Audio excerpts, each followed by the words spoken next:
Selamat malam, Dokter Gunawan. Ya, selamat malam, Mbak Sofi. Sehat, dokter? Puji Tuhan sehat, Mbak Sofi. Alhamdulillah. Ini dokter sengaja kami undang di Sapa Indonesia Malam Spesial 1 dekade ini karena dalam merajut asa tentu kita harus saling bekerja sama. Saat ini yang paling dibutuhkan adalah kerjasama antara masyarakat dan para tenaga kesehatan. Selama ini juga tenaga kesehatan selalu dianggap sebagai salah satu yang berada di garis paling depan begitu dalam penanganan COVID-19. Tapi kalau Dokter Gunawan ini lebih spesial. Kenapa? Karena ada hal-hal yang selain pengorbanan yang biasa dilakukan seorang nakes, ada pengorbanan lain yang Anda lakukan. Saya mau tanya, kok Anda mau-maunya membantu pasien sampai mengeluarkan uang pribadi, Dok? Ya, memang terus terang menjadi seorang dokter itu suatu pekerjaan yang sangat berat. Saya baru menyadari setelah lulus dari kedokteran, Fakultas Kedokteran UI, beranjak menjadi seorang dokter umum, kemudian sekolah lagi menjadi seorang spesialis penyakit dalam, kemudian berpraktek, dan saat berpraktek banyak hal-hal yang memang kita tidak pelajari saat dulu menjadi residen atau menjadi koas ya. Saat kita praktek kita langsung menangani pasien, sehingga kita bisa langsung merasakan perasaan pasien tersebut.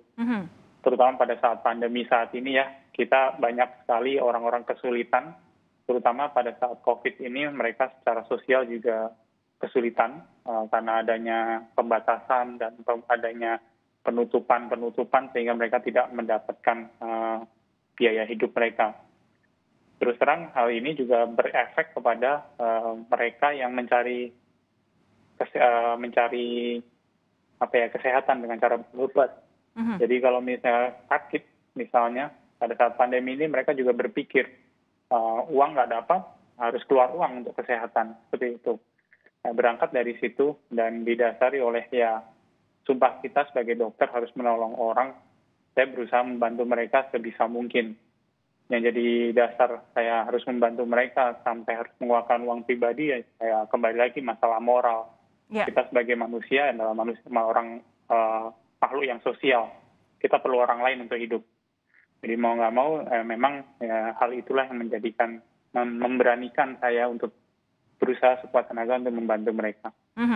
Jadi tidak hanya berkorban waktu, tenaga, dan kemampuan, tapi juga bahkan materi yang Anda miliki secara pribadi. Tapi Dokter Gunawan, hal-hal seperti ini yang Anda lakukan itu apa ada pengaruh dari didikan keluarga misalnya? Atau mungkin juga jangan-jangan selama ini ada protes dari keluarga ketika Anda merogoh kocek pribadi untuk membantu pasien Anda sendiri? Ya, terus terang didikan kedua orang tua memang yang utama. Orang tua selalu mengajarkan saya untuk selalu sebisa mungkin membantu. Kalau kamu punya uang, misalnya kamu punya barang satu, dan kamu bisa menggunakan barang itu untuk menyelamatkan orang, ya pakailah barang itu. Jangan sampai orang itu meninggal karena kamu tidak rela kehilangan barang itu. Namanya rezeki Tuhan yang atur. Itu selalu terngiang-ngiang di kepala saya. Ditambah lagi juga selama pendidikan menjadi seorang dokter, saya selalu diajarkan oleh profesor-profesor saya dan senior-senior saya untuk selalu ringan tangan membantu terutama pasien-pasien kita juga waktu itu.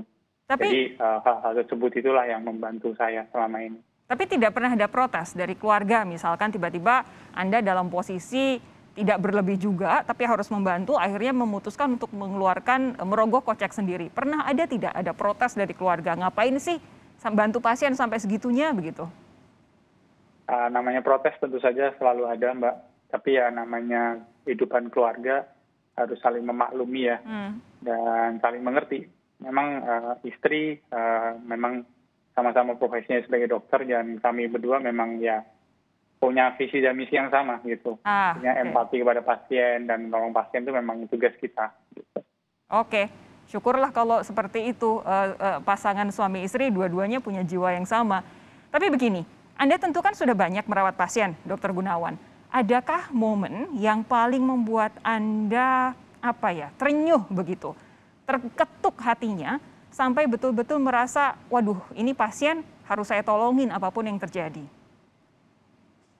Banyak sih Mbak Sofi selama terutama pandemi ini. Jadi banyak pasien yang memang tidak mampu ya datang ke rumah sakit kami karena memang di mana-mana waktu Juni-Juli itu kasus COVID sangat meledak sekali, sehingga rumah sakit umum yang ditangani di bawah pemerintah itu sangat penuh sekali, sehingga mau tidak mau mereka mencari rumah sakit di mana-mana, dan ada beberapa pasien yang memang datang ke rumah sakit saya mungkin berharap bisa ditolong, dan saat itu memang ada beberapa pasien juga yang sangat tidak mampu, mau tidak mau memang kita harus menolong karena mereka sudah dalam kondisi yang sangat berat. Ada beberapa kasus yang terutama mereka yang tidak mampu itu sampai harus kadang-kadang menjual rumah mereka. Kadang-kadang harus mereka bilang, "Dok, kalau bisa tolong anak saya akan cicil sampai saya meninggal pun saya akan cicil." Dan hal itu juga membuat saya berpikir keras bagaimana saya bisa menolong dengan semua keterbatasan, mau biaya, mau apapun, supaya ini pasien bisa kita tolong. Seperti itu. Oke, nah ini begini, pernah tidak dokter itu menghitung untung rugi? Karena yang kami dengar sempat ada kejadian di mana Anda harus menjual sebuah mobil untuk membantu pasien. Masa nggak ngerasa rugi, Dok? Ya, rugi secara materi memang sering saya alami, tetapi hal itu tidak menutup saya untuk selalu berusaha. Artinya gini, namanya rezeki selalu ada yang ngatur kok, Mbak, di atas. Itu selalu ada. Saya percaya itu, dan memang setiap kali saya membantu orang, ada orang lain yang membantu saya kembali.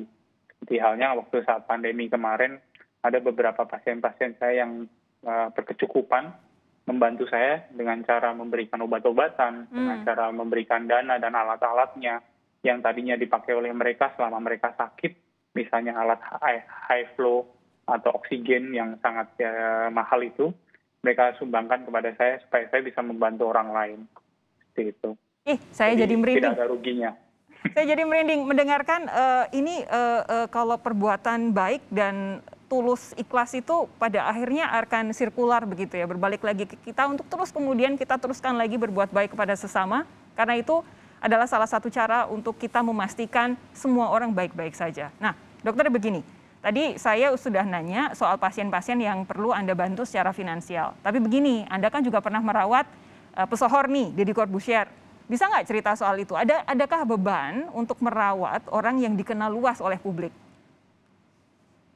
Ya, untuk bagi saya semua pasien saya anggap sama. Mau beliau seorang pesohor, mau beliau cuma orang miskin yang tidak ada uangnya pun, saya anggap mereka adalah pasien saya yang harus saya tolong sekuat tenaga. Pressure memang selalu ada kalau kita merawat orang-orang yang penting dalam tanda kutip. Akan tetapi saya berusaha, walaupun mereka orang-orang yang sangat penting pun, saya akan tetap memperlakukan mereka secara adil dan memberikan yang terbaik untuk mereka. Oke, jadi siapapun di mata Dokter Gudawan sama, pasien yang memang harus ditolong apapun kondisinya. Tapi begini, Dok, yang namanya dokter itu kan berhadapan dengan berbagai macam pasien, berbagai macam level jenis penyakit, kadang-kadang bisa kita tolong dengan mudah, kadang-kadang tidak. Kalau Anda sedang sedih, kalau Anda sedang down gara-gara kondisi pasien, lelah juga kadang-kadang, apa yang biasanya dilakukan agar semangat lagi, Dok? Ya, terus terang yang menjadi penyemangat saya adalah keluarga saya, istri dan anak-anak, terutama anak-anak dan istri ini sangat sebagai pelepas pelipur lara. Apabila saya terlalu capek bekerja, kemudian ada pasien-pasien yang tidak berhasil saya selamatkan, saya bisa lari ke mereka dan menceritakan, dan terutama anak-anak saya lah membantu saya untuk selalu ceria, selalu semangat dan menjadi seorang dokter. Senang dengarnya. Dokter, begini, ini kan pandemi, kita belum tahu kapan akan berakhir. Pemerintah juga sudah siap-siap untuk merancang roadmap atau skenario, bisa jadi pandemi ini nanti akan berakhir jadi endemi. Nah, apa yang bisa Dokter Gunawan sampaikan kepada penonton Kompas TV agar kita semua tetap optimistis, tetap punya asa yang luar biasa di tengah pandemi yang kita semua belum tahu kapan akan berakhir? Ya, menurut saya kita tetap harus mentaati semua peraturan dari pemerintah, karena pemerintah yang tahu, mereka saya pikir sudah mempertimbangkan semua aspek dengan semua kebijakan yang mereka ambil itu adalah untuk kebaikan bersama. Jadi kalau bisa tolong tetap ikuti protokol kesehatan, tetap ikuti perintah-perintah dari pemerintah, jangan keluar dari jalur, dan berusaha untuk selalu melindungi diri dan keluarga sendiri. Kita bisa melindungi keluarga dari diri kita sendiri. Lalu protokol kesehatan, pakai masker, jauhi kerumunan, kemudian sering cuci tangan, dan jaga kesehatan sendiri. Oke, itu tadi pesan dari seorang tenaga kesehatan yang pasti secara langsung sudah pernah menangani pasien dengan COVID-19. Intinya, kita harus menjaga diri sendiri supaya bisa menjaga orang-orang di sekeliling kita supaya Indonesia cepat sehat kembali. Dr. Gunawan, terima kasih sudah bergabung bersama kami. Terima kasih atas waktu Anda. Terima kasih atas dedikasi Anda dalam acara spesial 1 Dekade Kompas TV ini. Kami betul-betul hormat pada tenaga kesehatan seperti Dr. Gunawan. Sehat terus ya, Dok ya? Sama-sama, sehat selalu.